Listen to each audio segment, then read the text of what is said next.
दिन बतिन जो है ना, जो मांग बढ़ी है ना, तो ये सरकार की नाकामियों गलतियों की वजह से सरकार अपनी गलती तो मानती है नहीं। समझ गए? हमारे प्रधानमंत्री जी बिल्कुल हठी हैं। ब्रजभूषण यहाँ पर आरोपी है, लेकिन आप लगातार बीजेपी मोदी की बात कर रहे हैं। भारत सरकार का बनाया हुआ संसद में ये कानून है कि पास्को के तहत जिसके ऊपर मुकदमा दर्ज हो उसे तुरंत ही अरेस्ट किया जाए। तो ये कानून संसद ने बनाया, भारत सरकार ने बनाया, और इसी कानून का उल्लंघन हो रहा है। आपने पास्को में मुकदमा दर्ज किया, अभी तक ये व्यक्ति गिरफ्तार क्यों नहीं है? यदि आपके देश में भारत सरकार कह दे कि ये जो है कि कानून हमारा नहीं है, ये कानून नहीं है भाई, अरेस्ट नहीं होगा, आप उसको कानून को संशोधित करते, बताते भैया जो राजनेता है, पैसे वाला है, जो बाहुबली है, उनकी गिरफ्तारी नहीं होगी, गरीब आदमी की हो जाएगी। नमस्कार, बहुत बहुत स्वागत है आपका पॉलिटिकल इंडिया में, और मैं हूं आपके साथ शिवानी मांगवानी। तो इस वक्त मैं मौजूद हूं दिल्ली के जंतर मंतर पर, जहां पर 13 दिन से रेसलर का प्रदर्शन लगातार जारी है। ये रेसलर लगातार प्रदर्शन कर रहे हैं। पहले इन्होंने 3 महीने पहले प्रदर्शन अपना चालू किया था, जो कि अभी तक चल रहा है, और इनका जो मांग है वो है कि इनकी वीएफआई के जो अध्यक्ष है उनको उनके पद से हटाया जाए। लेकिन इनकी मांग जो है वो अभी तक पूरी नहीं हुई है, जिसको लेकर ये अभी तक लगातार जंतर मंतर पर अपनी मांग को लेकर बैठे हुए हैं। तो इसी को लेकर जो इस प्रदर्शन में कुछ लोग शामिल हैं, उनसे बात करने की कोशिश करते हैं कि आज 13वें दिन क्या कंडीशन है इस प्रोटेस्ट की। हमारा नाम है मुन्ना सनोवर जी।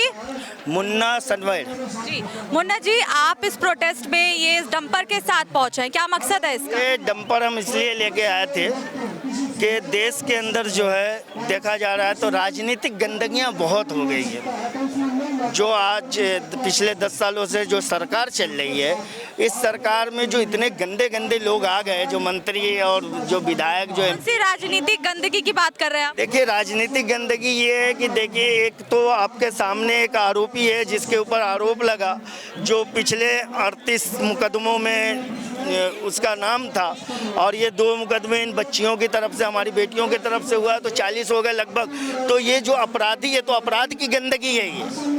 इस गंदगी को साफ करने के लिए और इस मलबे को उठा करके फेंकने के लिए मैं देश की जनता से आह्वान करता हूं कि भैया आप लोग जो है कचरा पेटी, कचरा डब्बा, कचरी गाड़ी लेकर के निकलो, और देश की ये राजनीतिक गंदगियां जो आपके ऊपर शासन कर रही है, आपका कुछ नहीं कर रही है वो। ये देश हित, जनहित की सरकार नहीं है, ये सत्ता हित की सरकार है। इन्हें सिर्फ सत्ता का लोभ है। कोरोना का टाइम था, लेकिन जो तरीका आपने अपनाया है, ये तरीका आपको ऐसा नहीं लगता कि प्रोटेस्ट जो हो रहा है उनको सपोर्ट करने से ज्यादा आप राजनीतिक रोटियां यहाँ पर सेक रहे हैं? बिल्कुल राजनीतिक रोटियां हम सेक रहे हैं, हम मानते हैं, बिल्कुल राजनीतिक रोटियां सेक रहे हैं। ये राजनीतिक रोटियां सेकने का जो वजह, जो मतलब दिया है, इस सरकार ने दिया है। यदि सरकार ने समय पे अपनी गलतियों को मान लिया होता। कौन सी गलतियों की बात कर रहे हैं? जो आरोपी, जो हमारी बेटियों ने जो आरोप लगाया कि इनके साथ जो है इतना भयंकर जो कांड हुआ है और हो रहा था पिछले 2012 से, लगभग जो है कि 12-14 सालों से इनके साथ। लेकिन 14 साल लग गए उन्हें अपनी आवाज उठाने में। बिल्कुल बिल्कुल लगे। हमारी बेटियों ने कहा कुछ तो डर है, कुछ अपनी जो है उनकी मान मर्यादा थी। लेकिन कहा यह भी जा रहा है कि जो ये डर है कि आप बात कर रहे हैं, ये 2024 के चुनाव आने के टाइम पे ही कैसे बढ़ गया? देखो, अब यही तो कहा कि राजनीतिक रोटियां सेक रहे हैं। तो जब सरकार या सरकार के सत्ताधारी दल या सरकार में बैठे लोग जब ये बयान दे रहे हैं कि 2024 के लोकसभा चुनाव आने के पहले जो है ये मुद्दा क्यों उठ गया, तो सरकार को पता होना चाहिए था कि इस मुद्दे को, समझ रहे हैं, ज़्यादा बढ़ने न दे, ज़्यादा फैलने न दे। सरकार ने सीधे सीधे जनवरी में जब हमारी बेटियां यहाँ आई थी, उन्होंने सीधे सीधे सरकार से यही डिमांड किया था कि देखो जी, हम दुखी हैं, हमारे लिए जांच कराओ और हमें सुविधा और सम्मान वाले। अभी आपने कहा जांच कराओ, पहले बात हुई थी जब ये 3 महीने पहले बैठे थे कि एफआईआर हो और जांच हो, लेकिन अभी इनकी मांग जो है वो बढ़ गई है, वो पद से हटाना चाहते हैं ब्रजभूषण को। दिन ब दिन जो है ना, जो मांग बढ़ी है ना, तो ये सरकार की नाकामियों गलतियों की वजह से सरकार अपनी गलती तो मानती है नहीं। नहीं, समझ गए।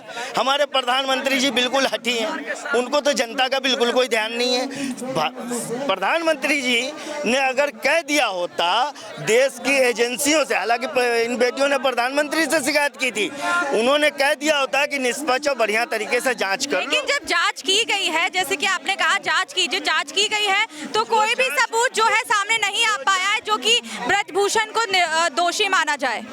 देखो, जो जांच हुई है उस जांच की रिपोर्ट से आंदोलनकारी जो बेटियां हैं ये असंतुष्ट है, समझ रहे हैं। तो सरकार को इनकी संतुष्टि के लिए कोई ना कोई तो जांच करना चाहिए ना।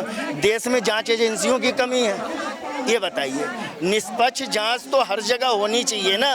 देश में जांच एजेंसियों की कमी नहीं है, सारी जांच एजेंसियां सरकार के अधीन है। देखिए, जांच तो इसमें की जा रही है, लेकिन ब्रजभूषण को ये मुद्दा है, ब्रजभूषण यहाँ पर आरोपी है, लेकिन आप लगातार बीजेपी मोदी की बात कर रहे हैं। भारत सरकार का बनाया हुआ संसद में ये कानून है कि पास्को के तहत जिसके ऊपर मुकदमा दर्ज हो उसे तुरंत ही अरेस्ट किया जाए। तो ये कानून संसद ने बनाया, भारत सरकार ने बनाया, और इसी कानून का उल्लंघन हो रहा है। आपने पास्को में मुकदमा दर्ज किया, अभी तक ये व्यक्ति गिरफ्तार क्यों नहीं है? यदि आपके देश में भारत सरकार कह दे कि ये जो है कि कानून हमारा नहीं है, ये कानून नहीं है भाई, अरेस्ट नहीं होगा, आप उसको कानून को संशोधित करते, बताते भैया जो राजनेता है, पैसे वाला है, जो बाहुबली है, उनकी गिरफ्तारी नहीं होगी, गरीब आदमी की हो जाएगी, समझ गए। तो लेकिन ब्रजभूषण की ओर से भी कई तरीके के आरोप लग रहे हैं, कह रहे हैं कि ये जो है अपनी कमेटी में से अध्यक्ष बनाना चाहते हैं, इसलिए वो ऐसा कर रहे हैं। सीधी बात करूंगा, आपके सारे सवालों का मैं यहीं पे निष्पक्ष जवाब दे दूं। ब्रजभूषण जी अपनी सफाई दे रहे हैं, बेटियां अपना जो है आरोप लगा रही हैं, तो क्यों न एक बड़े से स्टेडियम में एक बड़ा सा मंच लगा लिया जाए और वहाँ पे तमाम देश की मीडिया, समझ रहे, विदेश की मीडिया, जितने भी देश के जांच एजेंसी हो, जितने भी देश के जजिस्ट हो, न्यायाधीश हो, सारे वहाँ पे बैठ जाए, आमने सामने हमारी बेटियां आरोप प्रत्यारोप करेंगे, एक दूसरे का जवाब दे देंगी, समझ रहे, कोई समस्या नहीं है।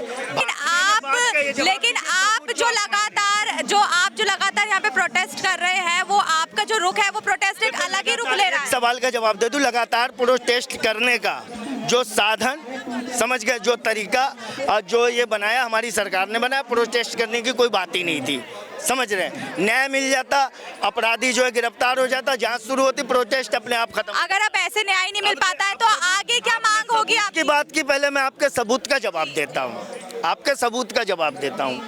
मान लीजिए आपका कोई बढ़िया रिलेटिव हो, जिस पे आपका विश्वास हो, अति विश्वास हो कि ये व्यक्ति मेरे बाप की तरह है, मेरा बाप है, मेरा भाई है, समझ गए, उसके साथ आप किसी कमरे में अकेले बैठे हो, उसने आपके साथ क्या किया, आपके पास उसका कोई सबूत होगा? क्या आप वीडियो कैमरा लेके जाओगे, मोबाइल लेके जाओगे अपना? ये इनकी ओर से बोला गया है कि इन्होंने सुप्रीम कोर्ट में सबूत दिए हैं। सुप्रीम कोर्ट देश की अदालत, दुनिया की अदालत, जनता की अदालत में बात कर रहे हैं ना कि इनके पास सबूत नहीं है। सिर्फ और सिर्फ एक बेटियों का, जो एक महिला के कहे हुए शब्द ही सबसे बड़े सबूत है।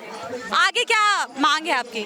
आगे मांग हमारी कुछ भी नहीं है, ये तो सरकार को तय करना है, भारत सरकार को तय करना है। जिस तरह भारत सरकार ने इस आंदोलन को राजनीति का अखाड़ा बना दिया है, सोचना भारत के सरकार को है कि इस आंदोलन को कैसे खत्म करे, बच्चियों को न्याय कैसे मिले और देश की जनता कैसे खुशहाल हो, कैसे सुखे। लेकिन ये सत्ता लोभी सरकार है, ये कुछ नहीं करेगी और कुछ अभी तक होगा भी नहीं, ये भी मैं बता दूं।